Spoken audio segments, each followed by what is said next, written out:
एक ज्ञानी मॉन्क जंगल के एक वृक्ष के नीचे ध्यान किया करते थे। वे रोज एक लकड़हारे को लकड़ियां काटकर ले जाते हुए देखते। एक दिन उसने उस लकड़हारे को रोककर कहा, सुनो भाई, दिन भर लकड़ी काटते हो और उस लकड़ी को बेच के 2 वक्त की रोटी भी नहीं जुटा पाते। तुम जरा जंगल में थोड़ा आगे क्यों नहीं जाते? वहां आगे चंदन के वृक्ष का घना जंगल है। एक दिन काट कर ले जाओगे तो हफ्ते भर के खाने की व्यवस्था हो जाएगी। उस गरीब लकड़हारे को विश्वास ही नहीं हुआ, क्योंकि वह तो सोचता था कि जितना वह जंगल को जानता है उतना और कोई नहीं जानता। जंगल में लकड़ियां काटते काटते ही तो उसकी जिंदगी बीती है। यह साधु यहाँ इस वृक्ष के नीचे बैठा रहता है, इसको क्या खाक पता होगा जंगल के बारे में।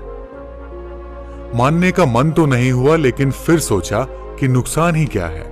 कौन जाने, शायद वह सन्यासी ठीक कह रहा हो। फिर झूठ भी कहेगा क्यों? शांत आदमी मालूम पड़ता है, दयालु भी लगता है और इससे पहले कभी बोला भी नहीं है। एक बार प्रयोग करके देखने में क्या जाता है। साधु की बातों पर विश्वास करके वह लकड़हारा जंगल में आगे गया। जब वह वहां से लौटा तो साधु के चरणों में सिर रख दिया और कहा, मुझे क्षमा करना, मेरे मन में बहुत संदेह आया था, क्योंकि मैं सोचता था कि मुझसे ज्यादा इस जंगल के बारे में और कौन जानता है। मेरा बाप भी लकड़हारा था, उसका बाप भी लकड़हारा था। हम इसी जंगल में लकड़ियां काट काट कर अपना गुजारा कर रहे हैं। कभी यह सोचा ही नहीं कि इससे आगे भी शायद कुछ हो सकता है। मैं भी कैसा अभागा हूं। काश पहले पता चल जाता तो आधी जिंदगी गरीबी में न गुजारनी पड़ती। साधु ने कहा, कोई फिक्र मत करो, जब जागो तभी सवेरा है। अब जाओ और जाकर चंदन की लकड़ियां काटो। अब उस लकड़हारे के दिन बड़े मजे से गुजरने लगे। एक दिन लकड़ियां काट लेता, 7-8 दिन जंगल जाने की जरूरत ही नहीं पड़ती। बाजार में उसकी इतनी कीमत मिल जाती जिससे वो अपने परिवार के लिए हफ्तों के राशन पानी का बंदोबस्त कर लेता। ऐसे ही दिन गुजरने लगे।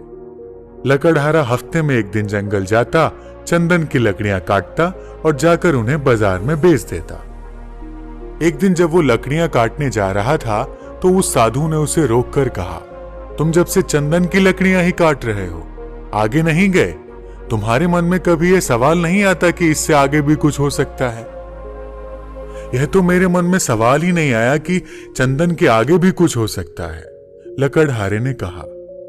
साधु ने कहा, चंदन के आगे जरा जाओ तो वहां चांदी की खदान है। लकड़ियां काटना छोड़ो, एक दिन ले जाओगे 2-4 महीने के लिए हो जाएगा। अब तो वह साधु पर भरोसा करने लगा था। बिना कुछ सोचे समझे वह वहां से भागा। वहां जाकर उसने देखा तो वह हैरान रह गया। वहां तो सचमुच एक चांदी की खदान थी। वह खुशी से उछलने लगा।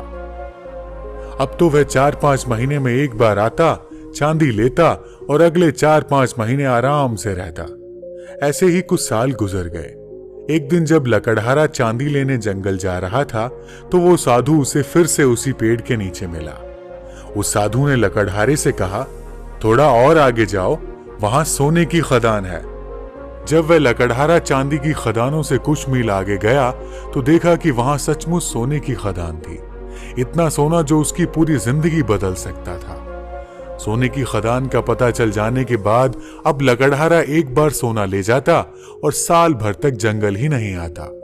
उसकी जिंदगी बड़े आराम से गुजर रही थी। ऐसे ही कुछ साल गुजर गए। सालों बाद जब एक दिन वह लकड़हारा जंगल में सोने की खदान की तरफ जा रहा था तो उसे फिर वह मॉन्क मिला, जो कि एक पेड़ के नीचे बैठकर ध्यान कर रहा था। जब उस मॉन्क ने लकड़हारे को सोने की खान की ओर जाते हुए देखा तो बोला, तुम कभी जागोगे कि नहीं, या मुझे ही हर बार तुम्हें जगाना पड़ेगा? तुम्हें खुद अपनी तरफ से सवाल नहीं उठता? मन में जिज्ञासा नहीं उठती कि आगे जाकर देखें कि क्या है? लकड़हारे ने कहा, मैं भी मंद बुद्धि, मुझे ये सवाल ही नहीं आया। मैं तो समझा कि सोने से बड़ा और क्या हो सकता है, बस यही आखिरी चीज रही होगी। फिर साधु ने कहा, अरे भोले इंसान, सोने की खानों से आगे जा, वहां तुझे हीरे की खदान मिलेगी। जब वो वहां जाकर देखता है तो उसे अपनी आंखों पर भरोसा ही नहीं होता। वह सचमुच हीरे की खदान के पास था।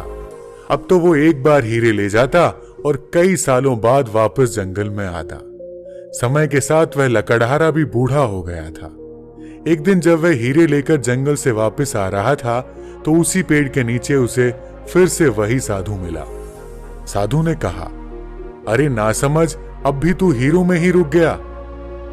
अब तो लकड़हारे को बड़ी घमंड आ गई थी, क्योंकि वो बड़ा धनी हो गया था और महल माड़ियां भी खड़ी कर ली थी। उसने बड़ी घमंड के साथ साधु से कहा, अब छोड़ो भी, अब तो मुझे परेशान मत करो, अब हीरे के आगे भला क्या हो सकता है। उस मोंक ने कहा, हीरे के आगे मैं हूं। क्या तुझे कभी यह ख्याल नहीं आया कि यह आदमी मस्त यहां बैठा है, जिसे पता है हीरों की खदान के बारे में, और वो हीरे नहीं भर रहा है। इसको हीरों से भी आगे, हीरों से भी बड़ा कुछ बहुमूल्य मिल गया है, तभी तो ये यहां निश्चिंत बैठा है। क्या तुझे ये कभी विचार नहीं आया? उस साधु की बात सुनते ही वह लकड़हारा रोने लगा और उस ध्यानी मोंक के पैर पकड़कर कहता है, मैं भी कैसा मूर्ख हूं, कभी सोच ही नहीं पाया कि जिसने यह सोने चांदी हीरे जवाहरात छोड़ दिए, उसके पास जरूर इन हीरे जवाहरातों से भी बड़ा धन होगा। मैं जानना चाहता हूं कि तुम्हारे पास वह कौन सा धन है जिसके सामने इस दुनिया की सारी दौलत छोटी है। लकड़हारे की बात सुनकर साधु कहता है, वही तो मैं तुम्हें बताना चाहता हूं, उस धन का नाम है ध्यान। लकड़हारे ने कहा, लेकिन मुझे तो ध्यान करना ही नहीं आता। साधु ने कहा, ध्यान करना बहुत सरल है, बाहर का धन तो बहुत इकट्ठा कर लिया, अब जरा भीतर की ओर मुड़ जाओ और आराम से बैठ जाओ, फिर देखो कि तुम्हारे अंदर क्या चल रहा है। अगर कोई अनुभव हो तो उसे पकड़ो मत, बस देखो। हो सकता है तुम्हें परमात्मा मिले, लेकिन तुम्हें उन्हें भी नहीं पकड़ना है।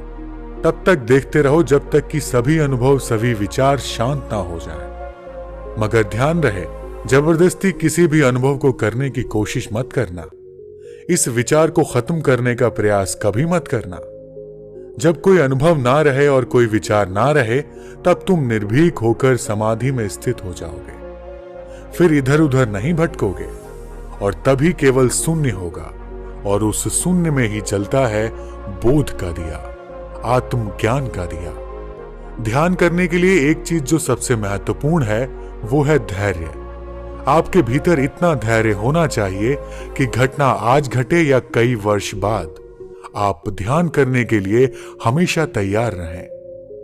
दोस्तों, यदि आपको शुरुआत में ध्यान करने में प्रॉब्लम आती है तो आप सिर्फ 5 मिनट के अभ्यास से शुरू कर सकते हैं।